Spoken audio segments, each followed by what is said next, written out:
جب ایک جنازہ اٹھ کے جا رہا ہوتا ہے نا قبرستان کی طرف، تو جو تو نیک شخص ہوتا ہے جو فوت ہوا ہوتا ہے وہ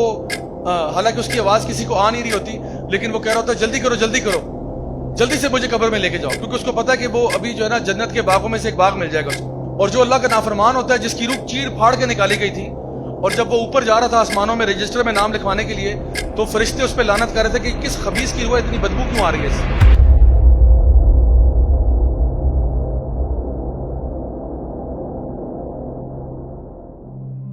ایک اور حدیث ہے صحیح بخاری میں نبی کریم صلی اللہ علیہ وسلم کی کہ آپ نے ایک خواب دیکھا، اور انبیاء کے خواب سچے ہوتے ہیں، تو آپ نے خواب میں کچھ چیزیں دیکھی جو بڑی انہونی سی تھی۔ آپ نے دیکھا کہ دو شخص ہیں اور آپ کو قیامت کا منظر دکھا گیا۔ ایک شخص جو ہے وہ دوسرا زمین پہ لیٹا ہوا ہے، اور ایک شخص بڑا سا پتھر لے کے اس کے سر کے اوپر مارتا ہے، اس کا سر جو ہے نا کچل دیا جاتا ہے، پھر وہ دوبارہ پتھر اٹھاتا ہے، جب تک اٹھاتا ہے اس کا سر واپس آ گیا، پھر اس کا سر پیستا ہے، تو بار بار اس کا سر جو ہے وہ پیسا جا رہا ہے۔ ایک اور دو شخص دیکھے جس میں سے ایک شخص ایسے آگے لیٹا ہوا ہے، دوسرا جو ہے ایک ہک اس کے یہاں پہ ڈالتا ہے اور اس کی پوری چیکس کو پھاڑ دیتا ہے، پھر اس سائڈ پہ ہک ڈالتا ہے، یہاں سے چیکس پھاڑ دیتا ہے، پھر نیچے ہک ڈالتا ہے، نیچے سے منہ کھول دیتا ہے، پھر اوپر سے ڈالتا ہے، اوپر سے منہ چیر دیتا ہے، اور جب یہ کرتا ہے تو پھر اس کا منہ واپس آتا ہے، پھر وہ پروسیس ریپیٹ کرتا ہے، ادھر سے منہ پھاڑتا ہے، ادھر سے اوپر نیچے، یہ پروسیس بار بار آپ نے دیکھا۔ بڑے خوفناک مناظر دیکھے آپ نے، صحیح بخاری کی حدیث ہے۔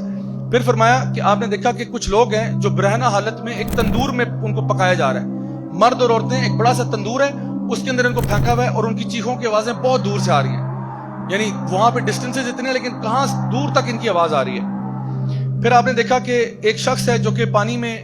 تیر رہا ہے، یعنی ایک ایکچولی خون کے دریا میں خون میں تیر رہا ہے، اور جب خون میں تیرتا ہے تو ایک پتھر ہے جو اس کے منہ پہ مارا جاتا ہے، جب وہ جو ہے نا کنارے پہ آتا ہے، تو جب پتھر اس کے منہ پہ پڑتا ہے تو وہ اس کی بلو سے بہت پیچھے چلا جاتا ہے، پھر وہ پتھر کو اپنے منہ میں لیے واپس آتا ہے، ایک شخص جو کنارے پہ کھڑا ہے وہ پتھر دوبارہ اس کے منہ سے نکالتا ہے، پھر اس کے منہ پہ مارتا ہے، اور اتنی زور سے لگتا ہے کہ وہ دور چلا جاتا ہے، پھر وہ منہ کو پتھر میں لیے جو ہے نا دوبارہ سے واپس آتا ہے، پھر وہ یہ پروسیس ریپیٹ ہو رہا ہے کہ بار بار وہ اس خون کے دریا میں تیر رہا ہے، آگے پیچھے بار بار مار بھی کھا رہا ہے اور بار بار پتھر واپس بھی لے کے آتا ہے۔ پھر آپ صلی اللہ علیہ وسلم نے دیکھا کہ ایک بہت ہی بھیانک شکل کا ایک شخص جو ہے وہ ایک آگ کے ارد گرد دوڑ ہے، ایک بیست نما چیز ہے، بڑے خوفناک سا شخص ہے۔ پھر آپ نے دیکھا کہ ایک باغ ہے، اس باغ میں ایک اونچا سا درخت ہے اور اس کے ساتھ ایک اونچا سا انسان ہے، بڑا خوبصورت سا، خوش شکل سا، اس کے ارد گرد بہت سارے بچے کھیل رہے ہیں اور وہ ان کے ساتھ بہت انجوائے کر رہے ہیں۔ اس کے بعد آپ نے دیکھا کہ آپ نے ایک چھوٹا سا ہل کراس کیا، ہل کراس کر کے آگے گئے تو آپ نے دیکھا کہ ایک لیک ہے، اور اس لیک کے ساتھ کچھ لوگ ہیں جو آدھے خوبصورت ہیں اور آدھے بہت بدصورت ہیں، تو وہ جب لیک میں جاتے ہیں ڈبکی لگا کے باہر آتے ہیں تو وہ پورے خوبصورت ہو جاتے ہیں، یعنی انہوں نے وہ شخص دیکھے، بہت سارے لوگ کھڑے ہیں جو ان کا ایک سائڈ بہت خوبصورت ہے اور ایک سائڈ اتنی ہی بدصورت ہے، وہ اس دریا میں اس لیک میں جا کے ڈپ کر کے آتے ہیں، باہر آتے ہیں تو بالکل صاف ستھرے ہو کے اچھے لگ رہے ہیں۔ تو آپ نے فرشتوں سے پوچھا، آپ خواب میں دیکھ رہے ہو فرشتے آپ کو ٹور کرا رہے ہیں، آپ نے جب فرشتوں سے پوچھا کہ یہ سب کیا معاملہ ہے تو ان کو بتایا گیا کہ وہ جو دو شخص ہیں یہ وہ ہیں کہ جو قرآن کو پڑھتے تھے لیکن اس کو یاد نہیں کرتے تھے، اس کو اگنور کر دیتے تھے، اس کو نیگلیکٹ کرتے تھے، یعنی قرآن کو ان کو پتا تھا لیکن نہ تو اس کو یعنی صحیح طریقے سے پڑھتے تھے، سمجھتے تھے، نہ اس پر عمل کرتے تھے، اور قرآن سے منہ پھیر چکے تھے، حالانکہ گھروں میں ان کے قرآن پڑھے ہوئے تھے۔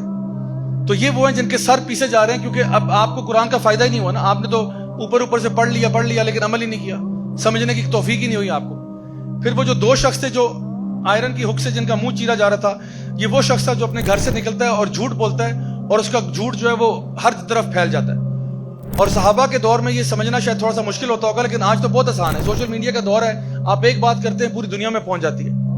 تو کہا یہ جو جھوٹ بولنے والا ہے اس کا منہ چیرا جا رہا ہے۔ اس کے بعد وہ جو اون میں تھے یہ وہ تھے جو زانی اور زانیہ ہیں، جو امت کے اڈلٹرز ہیں اور زنا کرنے والے، یہ وہ لوگ ہیں جو سارے کے سارے تندور میں پھینکے جا رہے ہیں اور ان کے پورے جسم کو سزا دی جا رہی ہے۔ وہ جو خون کے دریا میں تیر رہا تھا یہ سود لینے والا تھا، جو سود میں ڈیل کرتا تھا، سودی کاروبار کرتا تھا، سودی بزنس کرتا تھا، یہ خون کے دریا میں تیر رہا ہے اور اس کو پتھر پڑ رہے ہیں اس کے منہ کے اوپر۔ وہ جو ایک خوفناک سا شخص تھا یہ کون تھا؟ یہ مالک تھا، جہنم کا داروغہ تھا۔ یہ یاد رکھیں، یہ جو جہنم کے فرشتے ہیں نا، یہ عام طور پہ فرشتے کے بارے میں جب آپ کو کہا جاتا ہے کہ وہ تو بڑا فرشتہ ہے تو آپ کے ذہن میں بڑا خوبصورت سا اینجل آتا ہے، بڑے بڑے پیارے سے پر رہے ہیں اور خوبصورت سا چہرہ ہے، لیکن کچھ فرشتے انتہائی خوفناک ہیں، انتہائی خوفناک ہے۔ اور یہ جو جنت جو ہے نا جہنم کے داروغے ہیں، جو 19 گیٹ کیپرز آف ہیل ہیں، یہ انتہائی خوفناک فرشتے ہیں، اور یہ جو مالک ہے، جو سب سے بڑا گیٹ کیپر ہے، یہ بھی انتہائی خوفناک ہے. تو اب جہنم میں بڑے پیارے پیارے فرشتے تو نہیں دیں گے آپ کو، جہنم میں جو گارڈز ہیں وہ گارڈ بھی بڑے دہشت والے. تو یہ جہنم کے داروغے کو آپ صلی اللہ علیہ وسلم نے اپنے خواب میں دیکھا، اور وہ جو لمبا سا شخص تھا درخت کے پاس بچوں کے ساتھ کھیل رہا تھا، یہ ابراہیم علیہ السلام تھے. اور یہ ان بچوں کے ساتھ کھیلے تھے جو فطرت پر مر جاتے ہیں، یعنی بالغ ہونے سے پہلے پہلے بیچارے 2 سال 3 سال 4 سال کے بچے کا انتقال ہو گیا، تو یہ ان کے ساتھ جنت میں کھیل رہے ہیں. اور وہ لوگ جو آدھے خوبصورت اور آدھے بدصورت تھے، یہ وہ لوگ ہیں جو اچھے کام بھی کرتے تھے لیکن برے کام بھی کرتے تھے برابر برابر. یعنی یہ نہیں کہ ایک ہوتا ہے نا انسان نیکی کی طرف جاتا ہے، یہ وہ لوگ تھے جو 50-50 چل رہے تھے کہ بھئی ہم اچھے بھی کرتے ہیں، یہ جی آج رات ناچ گانا بھی ہوگا اور عشاء کی نماز بھی ہوگی، دونوں چیزیں ساتھ ساتھ چل رہی ہیں. بھئی ہم تو دین اور دنیا کو لے کے چل رہے ہیں. یعنی انہوں نے دنیا جو ہے نا وہ اللہ کی نافرمانی کو دنیا کہہ رہے ہوتے ہیں کہ دین بھی ہے لیکن دنیا بھی تو ہے نا، اللہ کی نافرمانیاں بھی تو ساتھ ساتھ ہی چلتی ہیں. حالانکہ اللہ تعالیٰ فرماتے ہیں یا ایھا الذین آمنوا ادخلوا فی السلم کافہ، اے ایمان والو پورے کے پورے اسلام میں داخل ہو جاؤ. ولا تتبعوا خطوات الشیطان، اور شیطان کے نقش قدم پر نہ چلنا. مائی ڈیئر سسٹرز، یہ میں کوئی فیری ٹیل فکشن کی بات نہیں کر رہا ہوں، یہ ریئلٹی ہے. یہ وہ غیب کی باتیں ہیں جو نبی کریم صلی اللہ علیہ وسلم بتا کر گئے کہ باز آ جاؤ، اللہ کے بندو باز آ جاؤ، گناہوں سے توبہ کر لو، اللہ تعالیٰ کی رحمتوں کے دروازے کھلے ہوئے ہیں. اس کے باوجود تم توبہ نہیں کرو گے تو حالت آگے دیکھ لو کیا ہونے والی ہے. بڑے سے بڑا آپ نے گناہ کیا ہو، بڑے سے بڑا گناہ کیا ہو، اللہ تعالیٰ آج آپ کے پاس موقع ہے، معافی ہو سکتی ہے. اللہ تعالیٰ فرماتے ہیں تو زمین و آسمان کو بھی گناہوں سے بھر دے، میں سے بڑی مغفرت تجھے دے سکتا ہوں. تو سارے سمندروں کو گناہوں سے بھر دے، میں اس سے بڑی مغفرت دے سکتا ہوں. آج موقع ہے، جب مر جائیں گے اس کے بعد توبہ کریں گے تب فائدہ نہیں ہوگا. یہ آفر محدود مدت کے لیے ہے، یہ جو آفر ابھی آپ کو ملی ہوئی ہے نا، یہ محدود مدت کے لیے. تو اس لیے عقل مند انسان وہی ہے جو اس کا فائدہ اٹھا لے.